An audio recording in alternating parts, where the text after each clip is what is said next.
We're on live. Okay. Hello, Internet. Oh, I see a chat already. We can't already have a, yes, we are live. Okay. Oh, no, that was George. That's right. Okay. Hi, everyone. I'm so happy to be with all of you tonight. Rabbi Nicole Guzik here with Rabbi Jason Fruit Handler. And we know that you have a choice to make tonight, whether or not you are going to listen to Biden speak, I think, right now. But as Rabbi Fruit Handler and I noted a few minutes ago, the DNC didn't check with us in terms of our scheduling and our timing, but we do hope that if you decide to take a break from whatever you're watching or whatever you're doing, or you just need, I don't know, some lessons of humor and faith and friendship, that you'll join us for a few moments tonight. So with that awkward introduction, is that okay? I am here to accept the Democratic nomination. Yeah, that's what I thought was going to happen tonight. So I think we're calling this a Fruit Handler reunion. I think that was the title of the program. And so Great. Is this our first official program having, no, you've come back and you visited Sinai.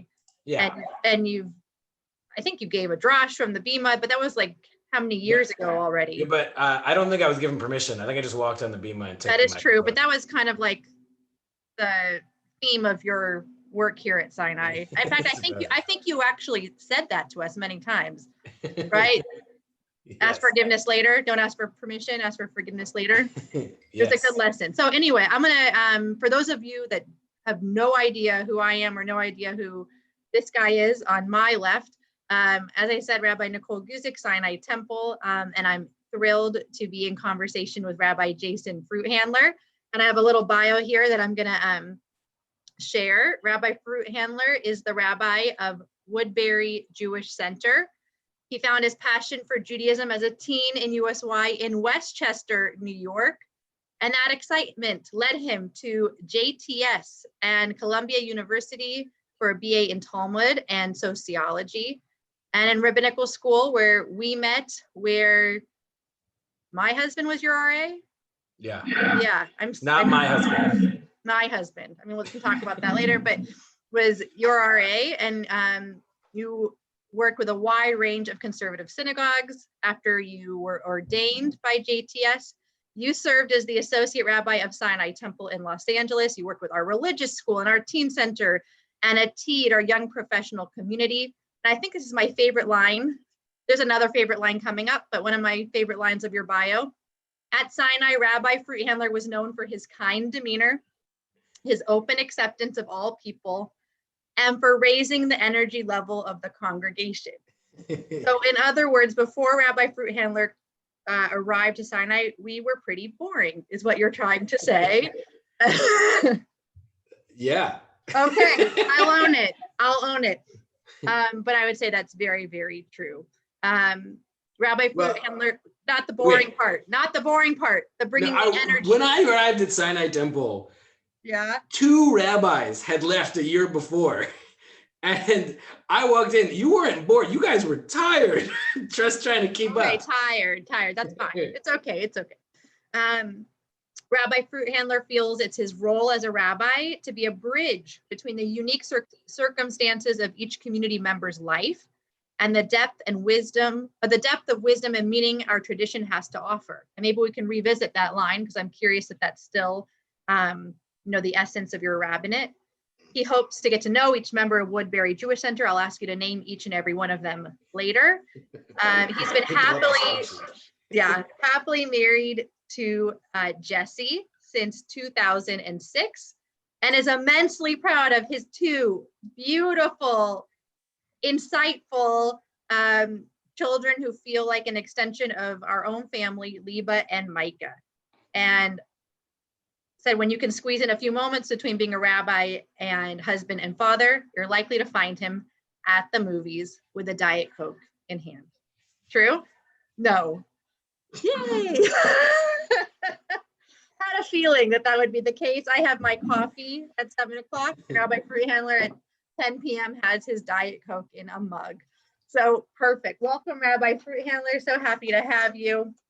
And maybe you can just take a minute or two and or more than a minute or two, and just catch us up a little bit. Tell us about your family, whatever feels comfortable to share. How old are your kids? I know everyone's wanting to know how Jesse is and just how you're doing overall, and then we'll get into some more details. Well, Jesse, I'll start with, after years of teaching elementary school, was asked by the local sector to teach middle school and high school, which at first was intimidating, but she's really fallen in love in like a great way. Although she did come home the first day, she had a class of 11th grade boys, and she was like, they're much taller than I am. She's used to the kind of kids that when they're bad, you just pick them up and put them somewhere else. She is really, it's almost my favorite part of my job here, is like listening to her stories coming home. She's like, it's great. And Liba is about to turn 10. No, she's not. She is. She has mastered. How old was Liba when you came to Sinai? Not yet a year. She was 9 months old. Yeah. I love it. She has mastered this unique skill. She can both roll her eyes at me and stare daggers at me at the same time. It's a skill someone has to learn at some age. So good for Liba. Wait, so she's going to be 10. Does she have a bat mitzvah date yet? She does. Oh. She's great, but she's had a bat mitzvah date for like a year. Okay, fine. But that is crazy. Wasn't sure how it works at Woodbury, if it was the same as us. Okay. It's like we send you your onesie, welcome to Woodbury, and your bat mitzvah date. Are you joking? Okay. No. Yes, I'm joking. Because that's actually a really good idea. Okay. No, but this is a crazy thing. I don't know if this exists in LA, but around here, there's a layperson driven secret Google Doc of all of the bar mitzvahs on Long Island, basically. No way. So that you can try and not be on the same date as your camp friends and your other friends, and it's intense. And so you guys really they follow that? Like the families follow there's like a 6-week soft period. Like the date is a first offer. So you get your date, and we say, this is the written in pencil until this date. If you want to come back to us with something better, you've got till then. Let me ask you, and I want to get to Micah too. Okay, but let me ask you an East Coast question. Is it like out of, if someone gets, I'm afraid to say this out loud, but if someone gets like a December 15th date, is that like an insult? It's not an insult. There are a lot of people who are concerned about winter and stuff like that. Their advantage of the winter dates, especially for those that want to do their parties at the synagogue, is Shabbat ends so much earlier that they get the Saturday night parties a little easier. Fine. So it might be snowing, but you get to have your party at 6 p.m. Okay, got it. As far as I know, I've been asking around. In the last 10 years, there's only one bar mitzvah. It was a mincha mariv that wound up being like just the rabbi, the cantor, the kid, and the mom, because they were the only ones who could make it in the store. Doesn't sound too different from today. Yes, they were just training. Exactly. Okay, back to family.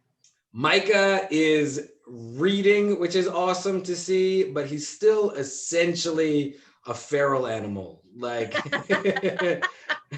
we got he's got hair. Maybe you describe his hair, right? So I got his haircut today. It was a big deal. So he's been my genius of a father says, hey, Micah, is your hair long enough for you to put it in your mouth? So he's been chewing on it for 6 weeks. He just sits there gnawing on the end of his hair. It's in every direction. Oh. I get his hair cut short. I come home and it is sticking up like he's a unicorn. There's no hair left, and somehow it still goes. Oh, even after the haircut? It's like the haircut. There was nothing left to stick up. He's magical. What are you going to do? It's okay. He is indeed. Okay, and how about you? How are you doing? And kind of tell us, I don't think people know about your gig at Ben's and oh yeah, kind of those fun random things that I don't think people know or remember. Sure. So it is like a reverse culture shock. I definitely got used to a lot of the LA things. What does that mean? Like what? I'll never forget my first week in LA.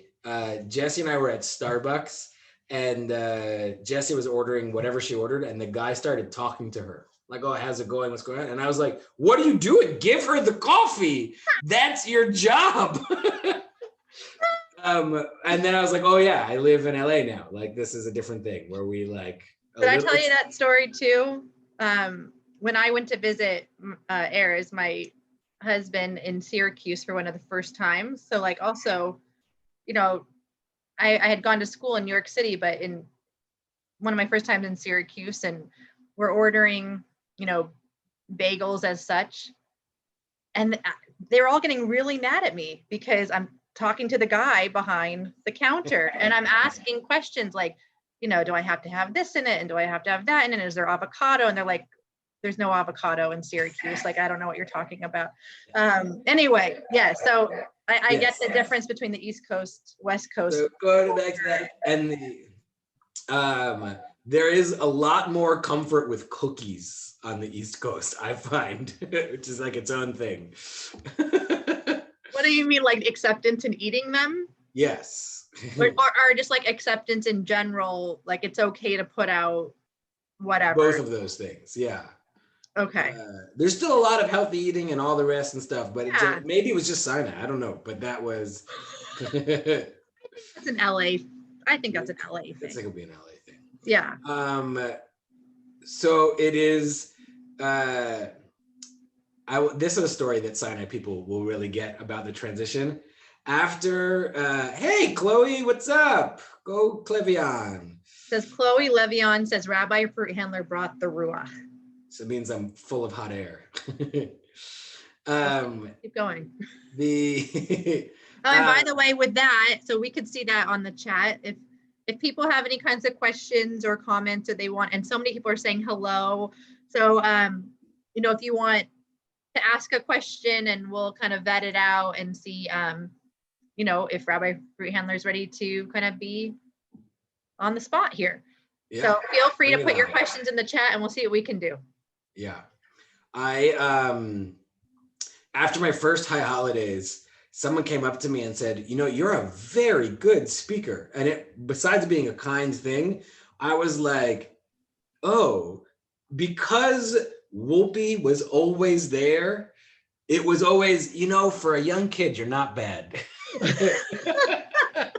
And well, you mean your first high holidays at Woodbury? At Woodbury. I thought you meant like a family minion after. Got it. Okay. So that was like a nice thing. And there's also. That's awesome. That's a nice feeling to like kind of leave this bubble and then have your own. Yeah. So that part was cool. And there are other things that like, especially in the first couple of months, there are things when both for good and for bad, where at Sinai I would have passed the buck up the line. Like Whoopi, Howard, Rabbi Whoopi, Howard, one of you guys got to deal with this. And then I realized I was the, there was no one. So sometimes that felt exciting because I got to like be the one to handle the situation. And other times I was like, can I just still send stuff to Howard? I mean, I don't even know if like this is allowed to be recorded or not, but I'm definitely sending this to him. So please do. He will love it. Okay, so then along those lines, so go ahead and tell us a little bit about Ben's. So Ben's is a unique kosher deli. There's a bunch of locations around New York and one in Florida.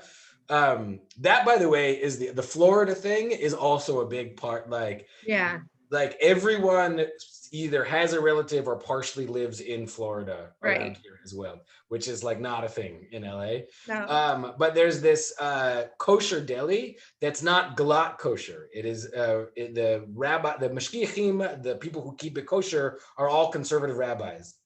And it's run by a retired conservative, the mashgiach part is run by a retired conservative rabbi.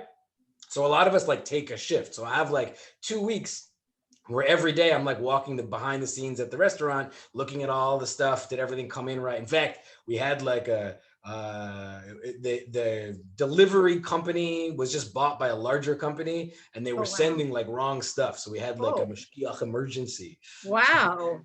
Because usually it's not like so hard each day, right? No, it's like, first of all, the guys, certainly at mine, Woodbury Bends, which is the one that I work at, are outstanding. Like but I come in and they're like, this product, we couldn't find the hechsher.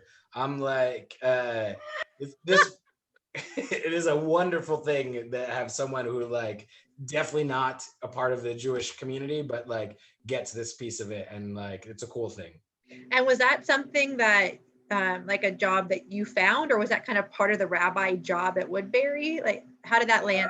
So there was before me a rabbi married to another rabbi, and that person had been a mashgiach, and there's a bit of a club of conservative rabbis that I'm like slowly working my way into. Oh, I thought you were going to say you were the president of it. Not yet. Okay. One day, but no. So like High I asked aspirations around. to get into the It, club of conservative rabbis. yes. Go ahead. It was a part of being a rabbi that I actually did in rabbinical school at JTS. Mm. And like, I always kind of liked that side of things. It's so concrete and practical. I actually, if COVID hadn't happened, there is like a local Dunkin' Donuts that I probably would have given my own hechsher to. Yeah, I kind of remember you saying so when did we come out there? Eris and I came out to Woodbury Center a year ago, November. a year ago. And I don't know why I feel like I remember that part of the conversation, or maybe it was something you were exploring or interested in doing. It had been something I was planning on doing probably over this summer. Yeah. In the downtime. Waiting for that to happen. Okay. Oh, well. Okay. Yeah. So let's transition a little bit, and feel free, everyone, if you have other questions, throw them in. Lessons from Sinai. So you shared, some of the fun. I mean, Sinai's always, I would say Sinai will always be with you. And like, even in the stories that you're sharing, different references here and there, but specific lessons that you took from Sinai that you carry. Yeah, so I don't think I would have been able to answer this when I left, but in hindsight, Sinai is really good at going real big and real small. Like the kinds of programs we were able to run, both with like when you fill that sanctuary with people, and like what you need to do behind the scenes to make that happen, like the little details, like working with Craig or Rabbi Wolpe or you guys or the team to like think about what does it mean to not just reproduce whatever the thing is that you're doing, but to do it in a way to make each person have some sort of experience that is meaningful, but also to break it down. Like I think about those like the grade level breakfasts. So like, yeah, the grade level breakfasts.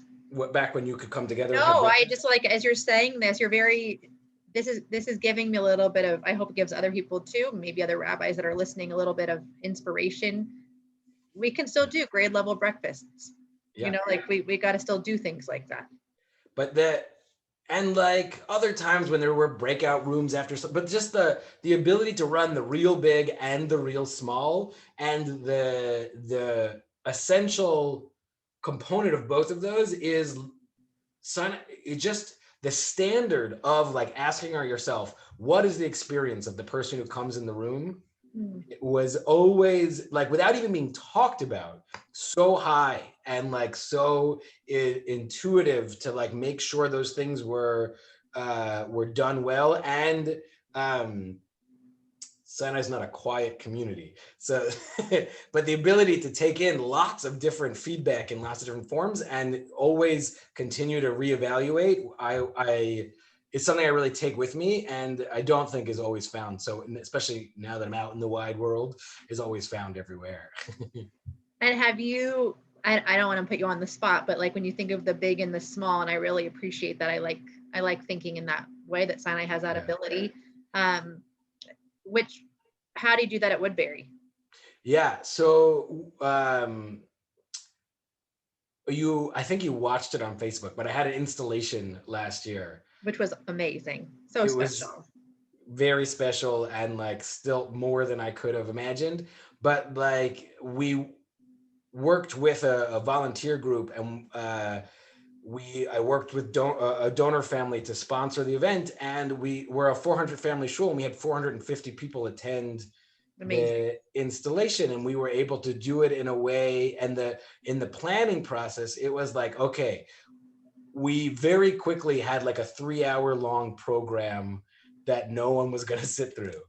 And so it was the Sinai message. It was the like, I think at some point, and repeatedly after that, but at some point in like my first month, Rabbi Wolpe said to me, you know, half the length, twice the impact.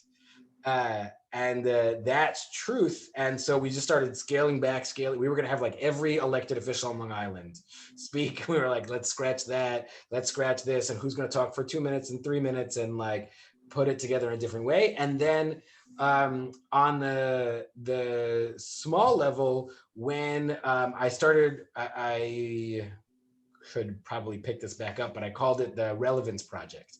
With like, so I would do Shabbat lunches for empty nesters or night programs for parents of like religious school age kids. And it would be like 10, 20 Jews in a room, and with a focus on them talking. Right. Less so than me, although I am both me and a rabbi, so. Yeah, I mean, let's be honest. Okay. Yes. Just teasing, just teasing. Yeah, fair is fair. One of my proudest moments in rabbinical school is we went to like one, like, I don't know, it was one of these many feelings programs where we're going to go into a small group and have feelings together. And I didn't speak till the end. I waited until the end. I think I still have like a pulled muscle where I sat on my hands and my cheek. I need to answer. I am feeling frustrated because I want to answer. 100% me. But like those kinds of programs are definitely like right out of like my Sinai experiences of like, and when I think about the high holidays, I cut like 15 minutes out of the service only by making sure that people opened the ark and then left and like did it at the right time and like kept moving. And like, Sinai is real good at like, this is your time slot. You be there and you do your thing, and it's meaningful and great. And like, that's the way it goes. But it's so funny you point to like that lesson from Rabbi Wolpe about brevity and the impact of choosing your words wisely. And oh gosh, all these people are saying hi to you. Do you see it? No, where am I supposed to be seeing that? Oh, in the chat. In the chat, I have 2 chats. Am I not a host? Are you a host? I don't think so. Okay, Dawn and Rowan and Joel and Gail, Aliyah, Judy, Larry, Danielle and Marcus. Oh, it's on YouTube. What? Oh, you're telling me on YouTube? I don't know what that means. Go to YouTube. Okay. I'm going. Okay, well, it's okay. Jerry Janoff and Zila Sina, everyone's saying hi. Oh, live now. There's a big picture of you. It's okay. We'll come back to that. We'll come back to some of the, so I rattled, yes. Okay, so hello from all of these people to you. Gail Rollman wants to know, I didn't say this because I thought you could see it. She said, do you still toss candies to people who answer questions correctly during the service? We love that at Family Minion. I have my Rabbi Treats bag right here from Family Minion. Thank you to the Pardo family. It is a huge hit that people were, in fact, I was trying to figure out how to do it in the time of COVID. And I was just about to purchase a miniature catapult, so I wouldn't have to touch the candy, but could still fling it out. But someone pointed out to me that then you still need to eat the candy, which involves removing a mask. That is true. So Gail Roman, another question from her, she said, Fred and I are wondering how it is to interact with the lay leadership at your new synagogue. Well, they're all perfect and wonderful, obviously. No,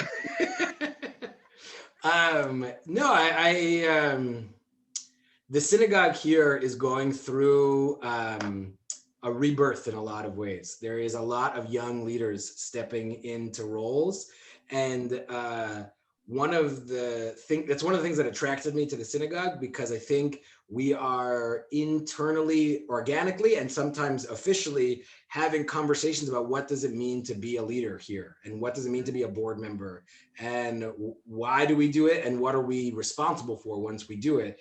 And being a part of we did a bunch of those conversations at Sinai, and like I think those definitely built some, and like Sinai is full of sub communities and how that they all play into each other, and a lot of those lessons come with me into thinking about and talking to people.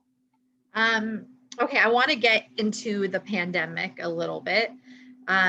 Before I ask you about some of the lessons that you've learned, but this may be part of it, I'd love for the community to hear, for those who haven't had a chance to watch, tell us a little bit. I hope I'm going to get the title right. Your Wind Down. Is that right? Wind Down Wednesdays. Wind Down Wednesdays. Yes. Explain what they are, and, you know, some of the different guests and your thoughts in choosing those people, and maybe what you've learned from it. And then we'll talk pandemic a little bit more. So I wonder if this is like perfectly planned, or you haven't had a chance to talk to your husband yet today, but I just booked him. Oh, he told me, he's like, Jason wants me to do a program. We're like, okay. I did the program, so I think it's just fair. Yeah. Yes, you were there. They were the first. So on Wednesday nights on Facebook Live from 8:30 to 9:30, I like try and get 2 or 3 guests each week to talk about how we're surviving during this pandemic in different ways. So I did clergy in the beginning, like how are you dealing with it? And you were an excellent guest. Thank you. But also March, I think it was like March, or when did you start this? When did you start? Yeah, it was right after Passover. So yeah, I was gonna say maybe May, but yeah, it'd be interesting to see the difference between May and almost September. Yes. Okay, so I've been doing it every week except for Tisha B'Av. It felt weird to do Wind Down on Tisha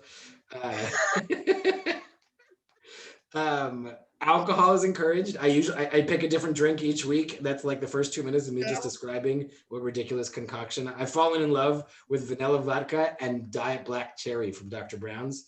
Mix it together. It's amazing. But that's not so different from your regular drink. Yeah, my regular drink is vanilla vodka and Diet Coke. It's not okay, for those that know Rabbi Fruit Handler, I wasn't that impressed by that, by what you just said. Yes. Okay, keep going. I also am like the last person in America to discover alcoholic seltzer. It's amazing. It's great. You should buy some. Lessons of the pandemic. This is good. Go. Keep going. But so I did 1 week, I did first responders. I had people who worked in hospitals. I had the owner of some of the local grocery stores on. Other weeks I did clergy of other faiths on, talk about how they're managing. I did like a 3-week focus on our synagogue. So I did like, the synagogue's only 30 years old. So the founding members are still like members. Wow. That's amazing. Wow. Yeah, it's a really, that is something that's really different here. So I did like founding members. I did people with like upcoming B'nai Mitzvah over the next 5 or 6 years. And then I did a week with like people who grew up at the synagogue and are now like in their 20s and like thinking about either getting married or are getting married, and like what are they going to join a synagogue, and why would they or wouldn't they? And that was a cool set of weeks. You can find it all on my Facebook page, actually, if you want to watch the old ones. And next week, I have 2 rabbis confirmed, Rabbi Danny Eskow and Rabbi Ari Sherman, who will talk about how they get ready. Like Rosh Hashanah is coming, apparently. It's Rosh Chodesh. Chodesh Tov, by the way. Chodesh Tov. And so what, like for you personally, to make the holidays meaningful, what do you do? I love your program. I love the fact that you bring in members of your own community and get a sense of what's happening in each other's lives. And for anyone in our community that's listening to Rabbi Fruit Handler's program, not that I want to, yes, exactly. Rebecca Small just wrote, we might copy that. That's what I was going to say, and not those exact plagiarizing terms, but so yes, members of our community, if that sounds appealing to you, I could see something kicked off in that way. West Coast Wind Down. I mean, it could just be something with coffee too, you know? Yeah. Okay. Okay, and how about, so that was it is an incredible program that you came up with during this particular time. I'm finding that this time is, I think you and I spoke about this months ago, this time happens to be as hard as it is, it's also a time of innovation, such creativity, so many ideas coming out of this time. We're kind of forced to do that and to think that way. How about some lessons from you? Hard lessons, some silver linings, anything that comes to mind? One day, I think it was Shavuot, Liba came downstairs and I said, "What do you want for breakfast?" And she looked me in the eyes and said, "To play with kids my own age." And it broke my heart. One of the hardest lessons is a super depressing one, but it's something Jews probably shouldn't forget, which is it can always get worse. It really just can, and to like see your blessings where you have them. But there's a flip side, which is the positive side. I had a guest last night actually on the Wind Down who runs volunteer services for the local Mid-Island Y. And so obviously she's been working nonstop for the last 6 months or whatever. And I asked her what gives you hope at the moment? And she said, this experience of feeling trapped, or this negative thing, or whatever you call it, has also brought out the best in so many people. And I realized something that is like, it's in the Torah, it's not like a brand new idea, but there is this danger of comfort that we spend. Of comfort. What? Of comfort? Okay. That we spend our lives building our life so that we can be comfortable and do the things we want. And then we get those things. But the danger of that comfort is we forget what it's like to feel vulnerable. The silver lining for me is this reminder that we are always vulnerable, and the great things that can come when you let right now we're forced to it. What I hope we can hold on to is to allow ourselves to build that comfort, not taking away from that, but also in that bubble we've created, remember that it's a bubble, and that like we can personally experience and other people can as well. I just found all the comments while I said. Okay, I was like, his eyes just totally veered off screen. Sorry. To build off that for a few moments, and it's interesting you say that about Liba and Shavuot, and you guys are going back to school. Yes. Right? September 8th is a prayer in our house. Like when is that crazy? Jesse and I like hold each other's hands and look into each other's eyes and say, September 8th. Yeah, I mean, I think, many of us in LA, we're still feeling that angst and also trying to navigate.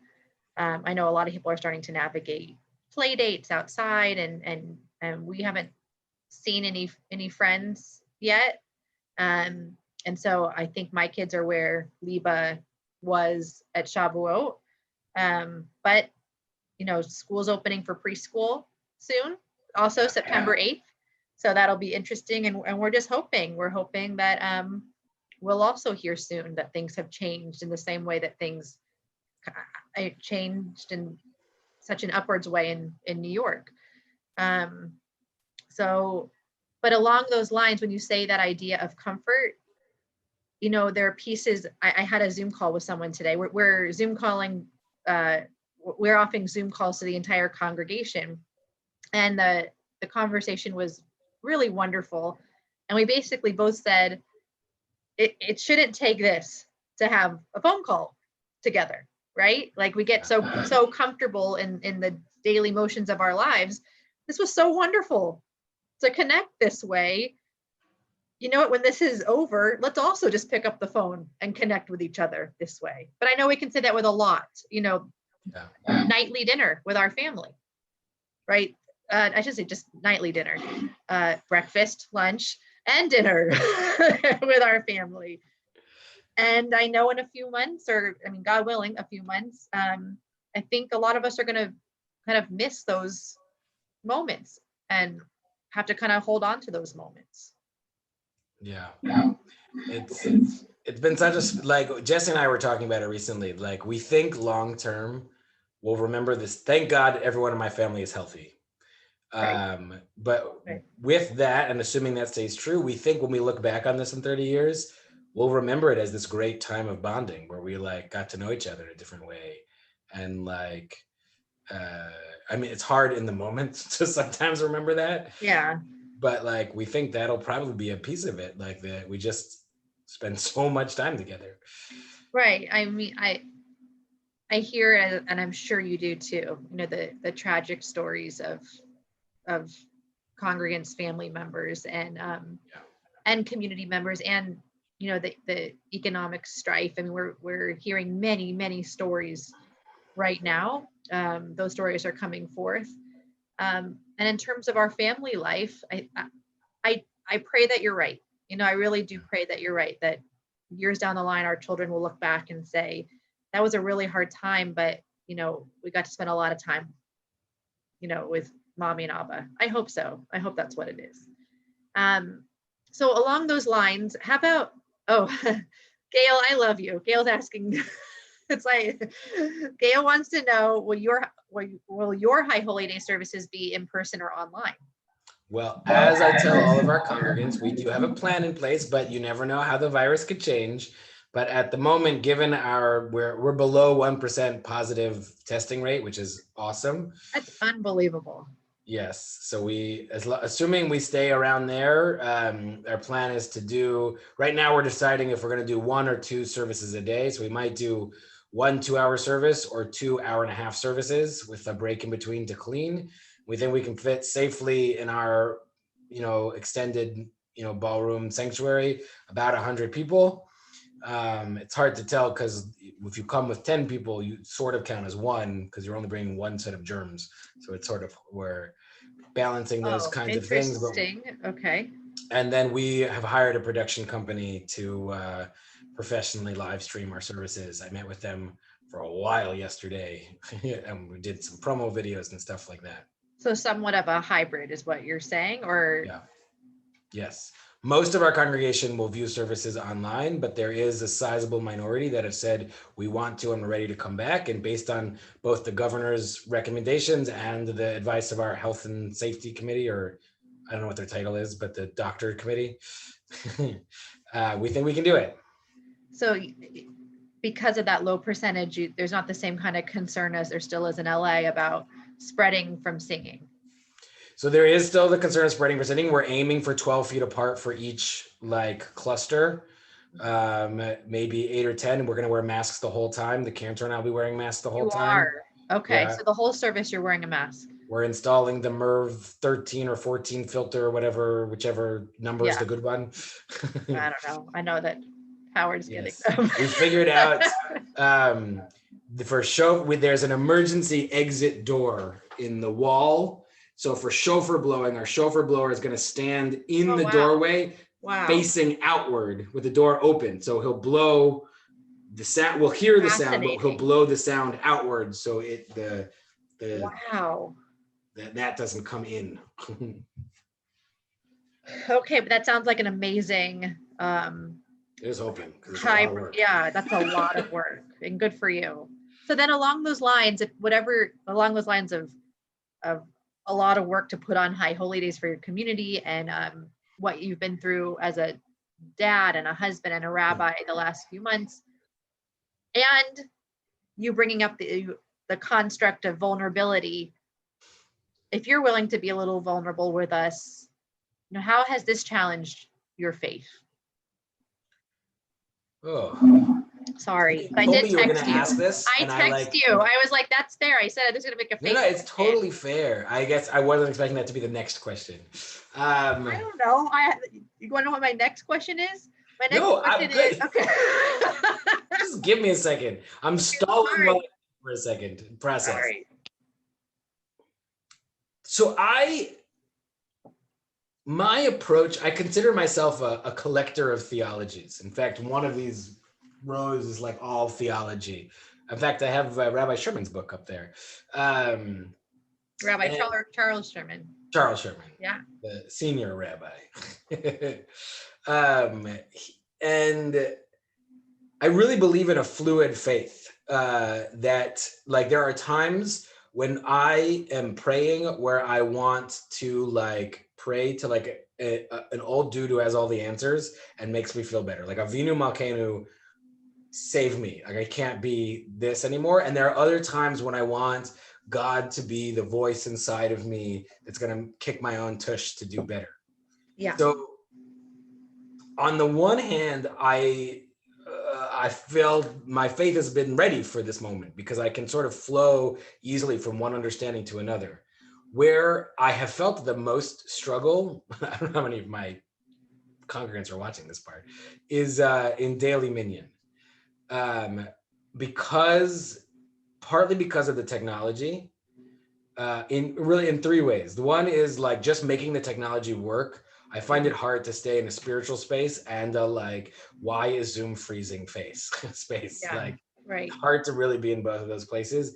Two, we started doing Saturday morning services in person a few weeks ago. About 10 or 12 people come in and we'll do up to 25. I think we're going to hit that in the next week or two, slowly growing. The first time people entered Barhu, it was like the most magical thing I've ever experienced. Like there's this experience on Zoom that is just shouting into the void. And like you hope some of those mouths you see moving are actually singing and there is something there. But the experience of communal prayer as something you hear back or with you, I didn't know I cared about in this way. And it is hard on Zoom services to like sometimes stay in the space that is not just the box checking space, and to get into like, what does some of this mean? And like, okay, we're going to do a Mishaberach now. So how do I unmute the right people on the right time? And how are we going to like, you talk now? And like, and I think Sinai is similar, but I've been doing Zoom services since like I think we missed one Shabbat. Right.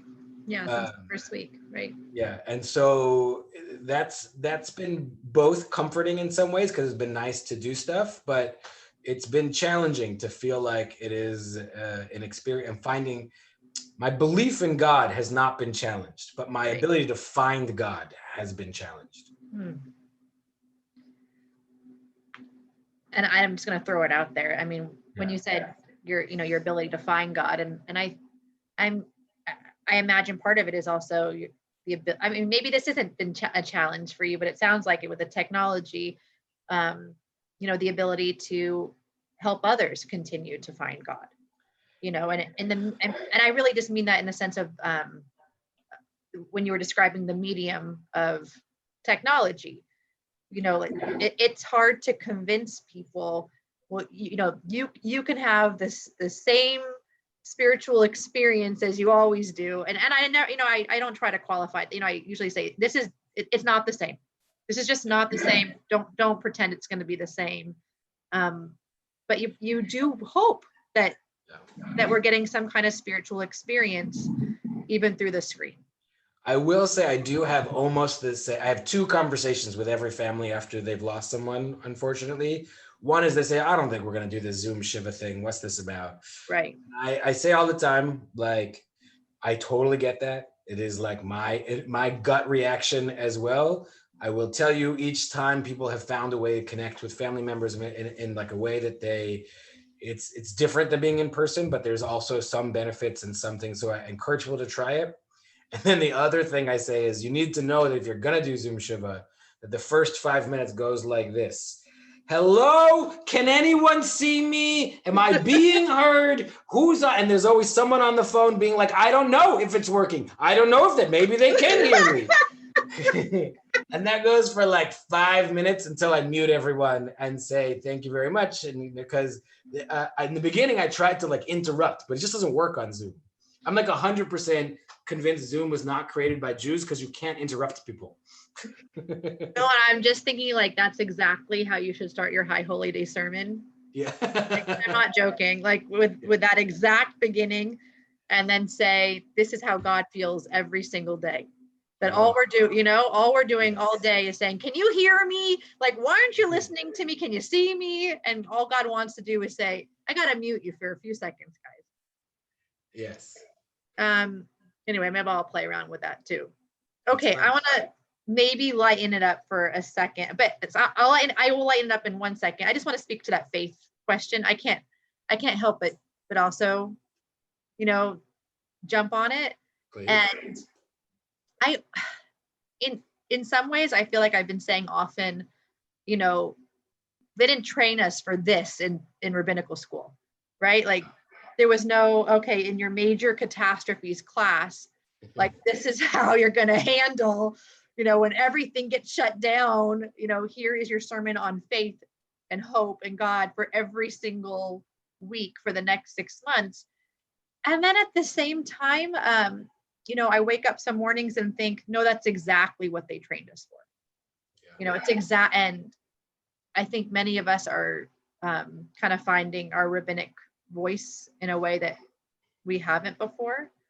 And it gives me hope to know that we can be rabbis, through some of the darkest times in world history, that we can do it, and I hope that when we find that kind of hope, we're able to pass that hope on too.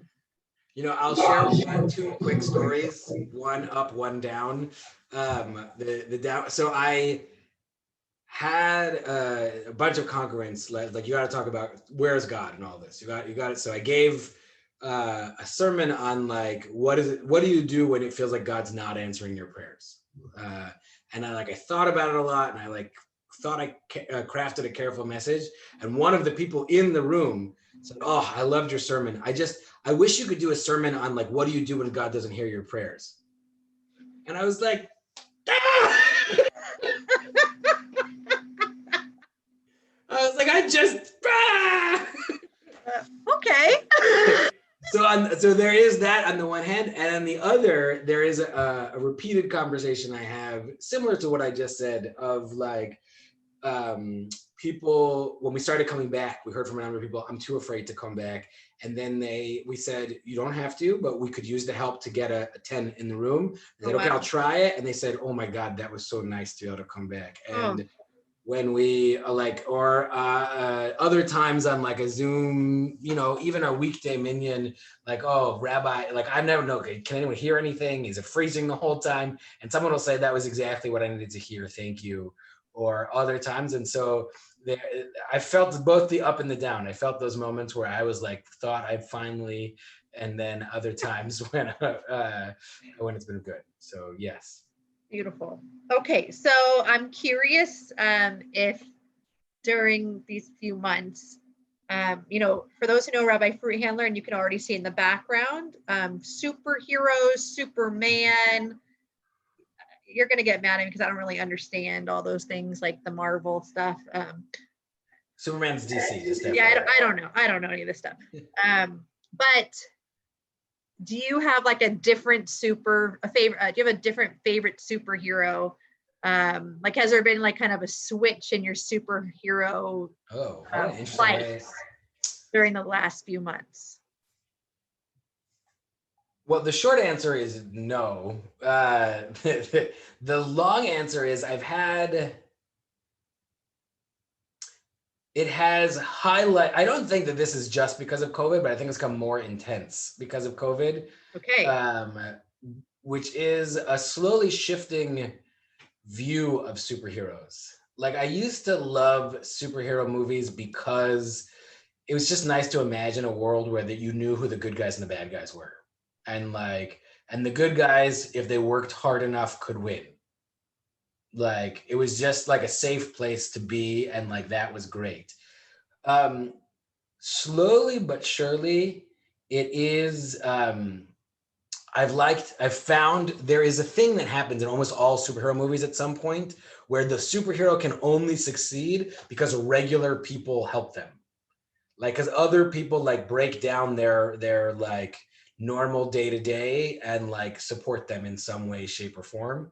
And finding now I'm really being vulnerable, but a real personal struggle for me is figuring out like I could say the words that, there's the famous Rabbi Tarfon, you're not obligated to finish the task, but you have to engage or start it, to And I could say those words, but I feel like during COVID, I'm really confronting them. Because I think I would say those words, but secretly I believed, but like, you know, if we work together, we could do it. Like we can finish the task. And I can't find a vaccine. Not only that, but no committee I form in my synagogue find a vaccine. Right. And so it is forcing me to remember that we can do good, but we can't do all good. Right. And that sucks. I think it's just it's actually a beautiful lesson. Yeah. You know, that fact that we are just not all powerful, right? We can try as hard as we can, and sometimes we inflate our egos, as you kind of just pointed out, and we think if we have enough committee meetings or we're connected enough that we might find the answer, or we heard from this source that this is the date that everything's going to be open, or we heard from this source. And sometimes we just have to, as you said, remember that we're human beings, but we are capable of doing good in this world. So I appreciate that. By the way, that was for sure Rabbi Sherman's question. He said, just ask him about superheroes. So it's funny because he knows less about them than you do.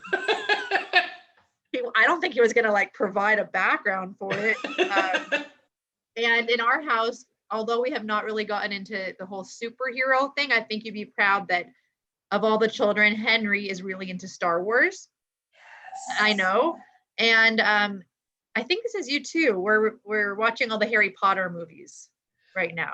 Is that a thing for you? Maybe not. We watched the first couple. They're a little scary for Micah. No, they're scary. They're a little bit scary. So actually, one by one, Henry leaves the room, or Henry falls asleep. Zachary leaves the room, and it's usually just like Annie. Sometimes Annie will leave too, and I'll just watch by myself. So they're a little scary.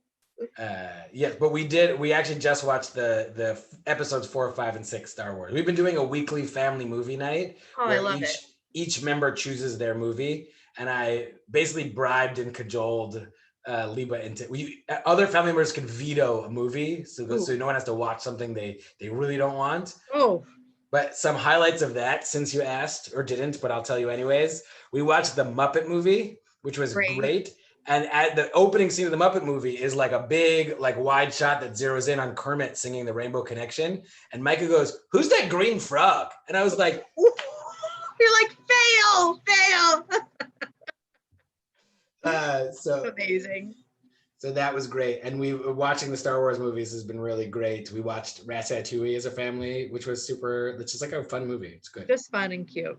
Good. Yeah. So we are winding down here. So as you know, it's 3 hours later on the East Coast. So Rabbi Freehandler, who had a very full day and had his own programming before this program, just so generously gave his time so that we could enjoy you and enjoy this conversation and your wisdom. Any kind of final thoughts for the Woodbury people watching, the Sinai people watching, the random people who discovered us online and said, "Oh, they're interesting. I'll stick with them for a few more minutes."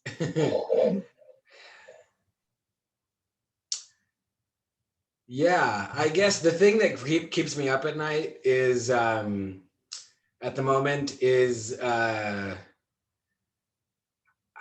our need to go to extremes in the way we talk to each other at the moment, and the need to like either you believe in the most extreme version of everything I think, or you're the bad guy, and it's anti-Jewish really, and the need to be able to sit with each other and sit with people who really disagree with us, and realize they're still human. They're still human and they're still creating the image of God. Is like, I think I was thinking this before COVID, because not like polarization is new, but in this moment, it is something I am really thinking about, how as a rabbi, I try and make sure there's space for like people that I disagree with or people that disagree with each other can talk to each other and hear their stories. Yeah. And in fact, that was something that you very much brought to Sinai. I remember you carved out several times conversation space for people to do just that, to sit with their differing opinions and to know that they both share, I mean, yes, the commonality of being human, but also the fact that here were Jews of a synagogue that, chose to be part of this community, and probably share more than they realize. But you were the one that carved out that space. So you should feel proud that even though it keeps you up at night, that you're the rabbi who takes action to do something about it. Thank you. You're welcome. So I think I will wrap up with just, we miss you. It will be a pleasure to have a reunion in person next time. Yes. Whether there or here, either way, we would love to see you. So I know I speak on behalf of the entire Sinai Temple community, and that we're very, very grateful for your rabbinic leadership while you were here at Sinai, and for your continued rabbinic presence out on Long Island. And with that, I'll let you go to sleep. Thank you for that. I often do Woodbury programming while wearing Sinai t-shirts, especially in the age of dress down COVID. So in every way, Sinai is always in my heart, and it is often the bar at which I'm measuring myself against, and the challenge to be great. And I certainly, Jesse and I think all the time how we miss you and Rabbi Sherman and Rebecca and the rest of the staff, but also we just such a formative part of our life, and we feel so grateful for that time. So I am thrilled for the opportunity to come back in any way I can, and certainly would love to do it in person when we can. Okay, so with that, it's Lahitra Oates and Lila Tov, everybody. Bye.